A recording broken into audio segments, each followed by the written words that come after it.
Hello everyone, hope you're doing well. It's time to chat about the hopes for the next update. Usually I do some hopes videos, predictions videos about the next update, and the hopes are more about what I would like to see, and predictions are more about what I think will happen. So in this video, we'll go through stuff I would love to see in the next update, just to try and address a few little issues which are cropping up in the game, or just kind of bring in some new ways of trying to play and have a bit of fun with. The first one's pretty simple, American mid-tier SPAA. We've brought it up many different times. So many nations kind of got this area fixed. You know, the Soviets with the BTR-ZD and the M53, the British with the Istvark, Bosvark, the Skink, you know, even stuff like the French with the TPK and also the AMX-10P, I think it is. Then also other nations. Even Israel ended up getting a kind of mid-tier AA or low-tier AA. America has a huge gap between the M42 and the M163. It's time to fill it with something with a high velocity and also high RPM gun. There's plenty of them from the US, there's a million of them, why not just throw one of them in? The next thing is BR decompression for cruisers. So, I know, generally on the channel we don't talk a lot about Naval, but Naval is one of those game modes I do enjoy to kind of relax in, and since we're going to have events in it going into the future, it should be pretty fun. One of the problems with Naval, especially with the early cruisers, is they do not match up at all against the late cruisers. After playing a lot of 4750 cruisers, specifically from places like Japan and also places like USSR and Britain, it absolutely sucks facing 5760s. You just get absolutely blasted. And also, even against certain destroyers, you get blasted too, especially with those Japanese cruisers. It just isn't fun to play. You just get nuked. So hopefully that area can be a bit decompressed. They did decompress a few other parts of Naval, but that one has kind of stayed the same for the longest time. It would also be nice to see the return of White Rock Fortress, and you might ask why. I've talked about it in the past, I didn't really like that map because it was highly abusable, there was a lot of issues with it. To be honest, I just want it added back in because of the fact that we're getting to that point where people just won't shut up about bringing it back.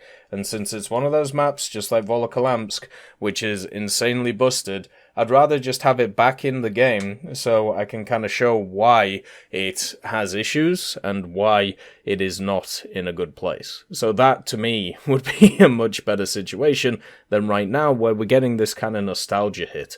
It still amazes me that people have nostalgia about stuff like Volokholamsk and also other things like certain air maps which just were fundamentally broken. There's also the idea of more variations of the same maps, and I don't really mean more map layouts or anything like that, I just mean more different setups, whether it's the modern era, the past era, or even different weather settings. I've always liked the idea of having, 4 seasons to a map. We actually have some in the game now where you have a winter one and then a summer one, which is nice, and it would be cool if that was expanded even more.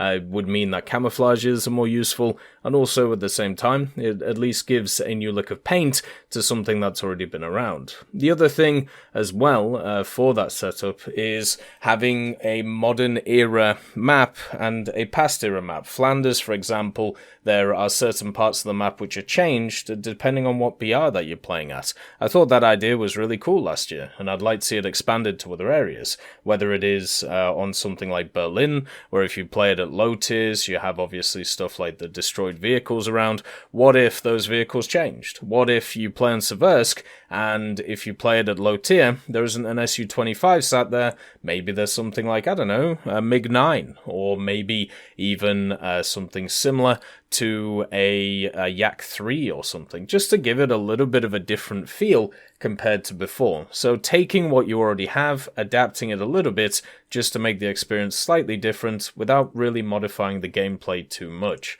Also, bringing back crafting events. Once again, another thing that from the outset sounds really rough. Crafting events in their old iteration were bad. They were really poor for many reasons. First one, you couldn't grind everything out. It was just awful, the fact that you knew you were going into an event that you'd have to put a lot of effort into over at least a week and only get 2 out of the 4 vehicles. What I'm saying is to repurpose them.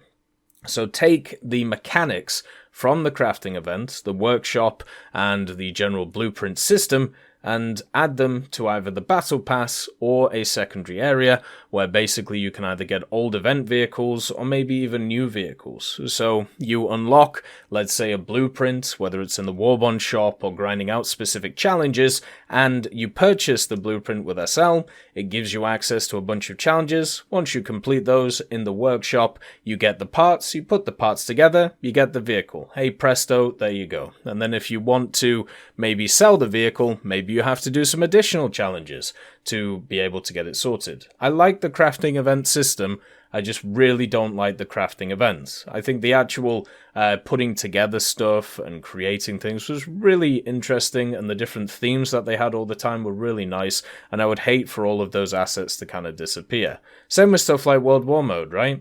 World War Mode, in its iteration that we saw before, was awful. It didn't work very well. There was a lot of issues, but what if they brought it back as kind of a practice thing that you could do with your squad and set up a bunch of the missions as PvE missions? Or maybe you could have a casual, you set 2 commanders against each other, and then they can fight against each other and have a bit of fun, instead of it always being in a ranked competitive area which is full of abuses, which we've talked about in the past. The other one is just volume presets for game modes. Like, it would just be so nice to be able to have volume presets for different game modes. This means that you could just click a button and it will give you completely different volume settings based on the game mode that you're playing, because you do want to hear different things at different times in the different parts of the game. The naval volume settings that I have are very different to the air settings, which are very different to the ground settings, basically because of guns and all of that. There is different sets of volume and different things you're trying to listen to, and if you're not able to do that, kind of sucks, right? There's also an idea that Teddy came up with for free, or for bringing back old event vehicles too, which I kind of like. So I'm just going to read it verbatim for you guys. So an idea for free RP. You can no longer convert it to normal RP. So this is talking about free experience, by the way, or, the XP. What you can do is you can pay X amount of free RP to unlock the ability to basically reactivate one of the old events. So you get 10 marks of distinction, 2 days each, and if you do it, you get the event vehicle from whichever one you chose to do. So maybe 45k from old top tier event vehicles, then lower or mid tier, and even lower for low tier. So you could pay, let's say, 500k free RP to unlock the ability to do 10 marks to get the KV220. Each mark is, say, 30k, and if you fail, you lose the free RP you spent. So, but if you get all of the 10 marks, you get the 220. So the idea is kind of a system where you bring back old events, but it's on the player to be able to do it from an individual point of view, instead of everybody having access to the event at the same time. You can control when the events happen and also base it around old event vehicles. So, it makes more sense for people who haven't been playing the game for so long. They can get some old content which isn't available in other places. For me, I'd also like them to bring back more old events on the weekends, so stuff like the Flight of the Swallows, or even stuff like a few other ones that they used to do, like the World War II Chronicles things, just to kind of give people a taste of what some of the old stuff in War Thunder was like, just so they can kind of see what it was like. Stuff like even the Space Race event, maybe you could bring back a lot of the April Fool's events, right? Or maybe Tank Football for a weekend, just have a kick about. You don't even have to attach anything really to it, just have something available so people can have a bit of fun with it. Just make sure people can make a bit of SL, and that's about it. Like, why not have something like that? Stock APF SDS for all. Simple as. They added in Rank 8 last update, or the previous update, whenever it was, the world's a blur. And what they ended up doing at Rank 8 is saying, oh, well, because a lot of these vehicles are now facing other vehicles with a lot of chemical protection, we're going to give all of these Rank 8 vehicles stock APF SDS. Oh, well, that's grand. Well, hey, guess what? All those Rank 7 vehicles that have been struggling with Heat FS stock for the longest time, hey, guess what? They fight as well. Oh yeah, the same vehicles, because matchmaking is not tied to rank, it's tied to BR. And for some reason, we're just deciding that that is, not something to discuss around these things. So if you're gonna have that rule for rank 8s, it's time to have that rule for rank 7s, and maybe even some rank 6s when it comes to the chemical protection stuff. So yeah, stock APF SDS, even if it's a weak round, would be so much better than what we have. I've always liked the idea of having a limited amount of an ammunition type until you unlock the modification, and then once you unlock the modification, you get access to being able to bring all of it. That to me would be really cool, and something I've always wanted to see for the longest time. The other one as well in that way is just reducing the modification kind of weight on a vehicle. There's still a lot of vehicles, like we were discussing the Oliphant Mark II earlier. Oliphant Mark II is a great vehicle once you get it fully modified, or at least close to, once you get the useful mods. It would be nice if we could reduce the use of those mods and just make the vehicle a little bit better in its stock performance. And you could do that in several ways. You could obviously have a BR changer on the vehicle, so you're at a lower BR until you unlock a certain amount of the mods, or maybe some specific mods, and then it raises your BR, and then so on and so forth. So you have, a modification-based BR system, since they're, bringing in a BR system, which means that you can have different BRs based on game mode. I'm sure you'd be able to do that too. The other thing is just, as I said, just making the modifications not have as much of an effect on a vehicle as they do, and reducing their overall effect. They've done that a little bit, especially with jets, stock missiles, stock countermeasures, stuff like that. So it's obviously something they're working on, and hopefully they can continue with. An SL bank that accrues interest. I don't know why, but I like this idea that Wargaming did, where basically you have like a ton of games per week, and then a percentage of your earnings from those games goes into kind of like a bank setting, and then by the end of the week, so let's say Saturday or Sunday, you get that those credits back, and then plus a percentage. So the idea is that you're putting stuff away to be able to have it in the future. And so just a general interest setup, and I think overall that would be quite nice, just for people who do struggle with their SL still, even after all of the economical changes. You could also have hangar items that you can buy with SL, whether it's something like a flag in the hangar, or whether it's like a poster, or whether it's, a decal that you can maybe put on one of the vehicles that's there. Maybe you could even have an amount of SL, which removes the good old kind of tarpaulin,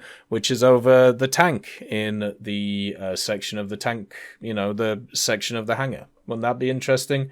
Who knows? Maybe they could add stuff like that. And then you could also just, instead of doing like the system for free RP, where, you unlock old events, you could just literally do free RP to buy old removed vehicles as well. We talked about that in the past and how that could work. I think overall that would be nice to see, and hopefully they can, do that at some point. And there's a bunch of vehicles I'd like to see, the Bishop, the Meteor Sapphire, just weird USSR prototypes for aircraft. The USSR has a ton of vehicles from like 1945 to about 1955, which we just don't have in the game. And that sucks, because a lot of them would actually be pretty fun to play, and I would like to see them. The Flying Pancake, of course, and the Cavalier and the Centaur, all of these vehicles would just be fantastic, but, they are not in the game. Weekly decals, let's get them back. It's been over a year now, and one of the Gadget employees actually last January said that they'll be back soon. Obviously soon is one of those things which is, debatable. I suppose soon, if we're looking at it from a century point of view, is quite soon. But yeah, let's bring them back. The monthly/weekly decals, they were really cool. They were really an interesting, thing to work on. And since they're not here anymore, kind of sucks. Also, avatars that, you can kind of show to other people. We talked about this idea quite a lot, but also we'll talk about it more when it comes to the roadmap stuff later on in the year. But the idea is just a customizable avatar. So instead of just being kind of shown from your name, your tag, and then also your profile pic, actually have an avatar you can put stuff on, basically decorate. We've seen how people like the body pillows. We've seen how people like a little bit of dress up, maybe a bit of Barbie's dream house. Why not have War Thunder's dream house, where you're able to dress up a pilot, a tanker commander, and also maybe an admiral or something? Why not have a bit of fun with it? Modern bombers in the game, but in slightly different ways. So instead of putting them in standard matchmaking all the time, instead have kind of playable PvE missions where you can play them in. I've always liked the idea of them selling a kind of little pack where maybe a $5, $10 or whatever the price is of a set of like 10 or 20 missions, and if you complete those missions you either get some bonuses like camouflages or SL, or maybe you can get a specific vehicle, right? And this would be a way of bringing in a lot of these more modern bombers, because if you just stuck them in the matchmaking straight away, they're just going to get battered. There really isn't anything that would stop that from happening, which is why I think a lot of these modern bombers haven't been added. In the past, they've been some of the most broken vehicles, but also in the future, they have the chance of just being completely worthless because of what's around the place. So yeah, it would be interesting to see something like that. I've always liked the idea of a World War I plane expansion, so once again, not having these in the standard tech tree to start with, but what if they brought in, 5 or 10 planes? You could buy a pack which gives you access to them. You can play in PvE missions or PvP missions, depending on how many people want to be on either side, and have a bit of fun with it. There aren't many games out there that really represent World War I aircraft very well, and I would want to see some kind of expansion like that. If you put them in the standard tech trees, I don't like the idea of people starting the tech trees with those vehicles, just because, they wouldn't be very useful, and it would probably put a lot of people off the game. So instead, have just like an expansion that people can buy, and it gives you a bunch of missions, gives you a bunch of camos and bonuses as you grind through them. I think that would be quite nice, some kind of expansion of the kind of single player or co-op player stuff in the game. An M1 Abrams prototype would do you. Simple as. They went over the Abrams and the Challenger and all of these things and why their armor values are the way that they are, and they fully set up the idea of adding an M1 Abrams prototype with depleted uranium armor. And I'm pretty sure that's what they're going to do. They're going to have like the standard Abramses, maybe they'll have access to spore liners or something like that, but then you'll have a new set of Abramses which will have the DU armor, and they'll be labeled like M1P and things like that. So definitely that would be a great idea, just because it's a win-win.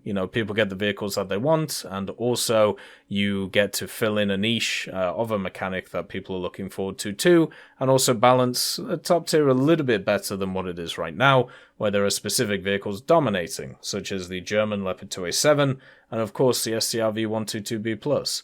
They even had to buff the Abrams to a point where it has a 5-second reload, so a better reload than most of the machines, and it still really hasn't helped that much. Then, nation research for other nations. So this may sound a bit weird. They're obviously adding in that feature where if you research specific vehicles from a nation, it can give you a research boost if you play a different nation for a specific amount of battles. This is something that they've been toing and froing about for a while, and they are going to do it. It just depends on how they're going to add it in.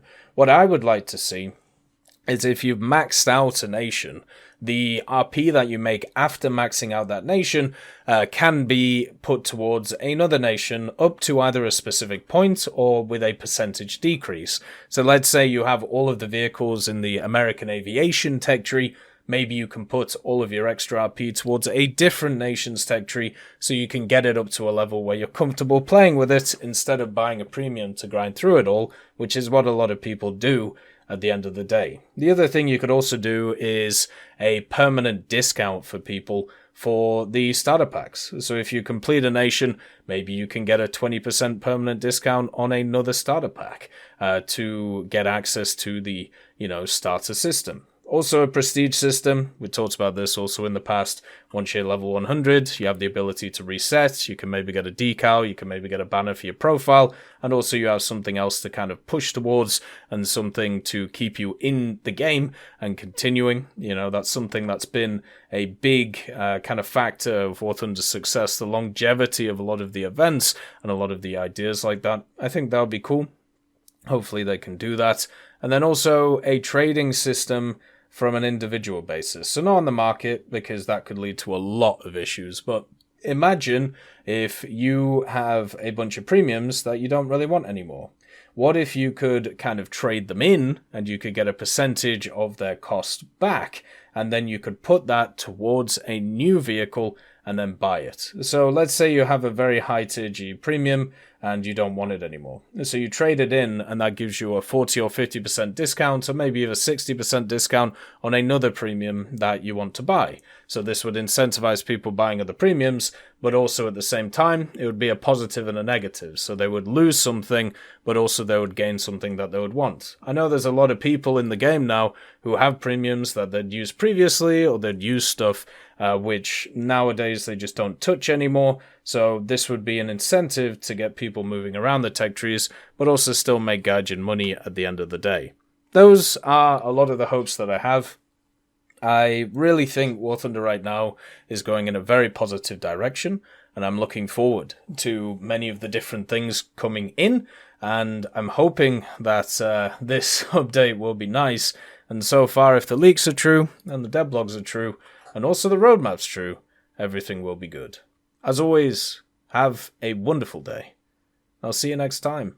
I'd like to thank Schnitzel Stroker, Brendan Quinn, Vilneus, Character Fuel, Carrion Crow, Nicholas Richardson, Gus Irenicus, Pyman, Wartinder, Teddy, Daniel Stanton, B. Young, Opium Prime, Masonocrat, Lafouche, Alan Hacker, Sem Arslan, Uncle Bean, and Derek R.